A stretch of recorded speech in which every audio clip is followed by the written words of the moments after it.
আসসালামু আলাইকুম। আশা করি আল্লাহর অশেষ রহমতে আপনারা ভালো আছেন। আমরা নামাজ পড়ি, কিন্তু আমরা অনেকেই জানি না এই নামাজের আগে এবং পরে এমন কিছু ছোট ছোট কাজ আছে যেগুলো করলে সেই নামাজের সওয়াব অনেক গুণ বেড়ে যায়। আমরা অনেকেই সব কিছুর মধ্যে বোনাস খুঁজি, কিন্তু আল্লাহ আমাদের ছোট ছোট কাজের মধ্যে এত বোনাস দিয়েছেন, কিন্তু আমরা তা খোঁজার চেষ্টা করি না। তবে চিন্তা নেই, আদর্শ মুসলিম আছে আপনার সাথে।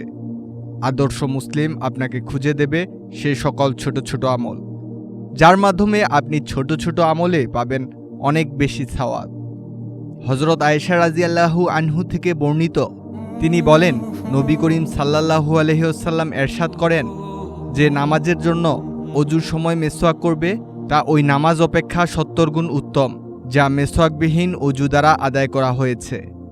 অর্থাৎ যে ব্যক্তি অজু করার সময় মেসওয়াক করবে এবং ওই অজু দ্বারা নামাজ পড়বে, ওই ব্যক্তি থেকে যে অজুর সময় মেসওয়াক করবে না, তার আদায়কৃত নামাজ থেকেও ৭০ গুণ বেশি সওয়াব দান করা হবে। সুবহানাল্লাহ। হযরত আবু আইয়ুব আনসারী রাদিয়াল্লাহু আনহু হতে বর্ণিত, তিনি বলেন, নবী করিম সাল্লাল্লাহু আলাইহি সাল্লাম এরশাদ করেন, ৪টি জিনিস অধিকাংশ নবীদের প্রিয় বস্তু ছিল। ১. লজ্জা, ২. সুগন্ধির ব্যবহার, ৩. মেসওয়াক, ৪. বিবাহ করা। আপনার যদি স্মরণশক্তি কমে যায়, পূর্বের কোনো কথা বা কারো নাম মনে করতে খুব কষ্ট হয়, তাহলে মেসওয়াকের মাধ্যমে আপনার স্মরণশক্তি বৃদ্ধি পাবে। হযরত আলী ইবনে আবি তালিব রাদিয়াল্লাহু আনহু হতে বর্ণিত, তিনি বলেন, নবী করিম সাল্লাল্লাহু আলাইহি ওয়াসাল্লাম এরশাদ করেন, মেসওয়াক করা দ্বারা স্মরণশক্তি বৃদ্ধি পায় এবং কফ দূর হয়। এছাড়াও মেসওয়াকের আরও বহু উপকার রয়েছে। মেসওয়াক করার মাধ্যমে আল্লাহর রিজামন্দি হাসিল হয়, দারিদ্রতা দূর হয়ে যায়, সংসারে সচ্ছলতা আসে এবং উপার্জন বাড়ে, পাকস্থলী ঠিক থাকে, শরীর শক্তিশালী হয়, স্মরণশক্তি ও জ্ঞান বাড়ে, অন্তর পবিত্র হয়, সৌন্দর্য বাড়ে, ফেরেশতারা তার সাথে মুসাফা করেন, শয়তান অসন্তুষ্ট হয়, ইবাদতে শক্তি পাবেন, মৃত্যুর সময় কালিমা নসিব হবে, জান্নাতের দরজা খুলে দেওয়া হবে, জাহান্নামের দরজা বন্ধ করে দেওয়া হবে, দাঁতের মাড়ি শক্ত হবে, মুখের দুর্গন্ধ দূর হবে।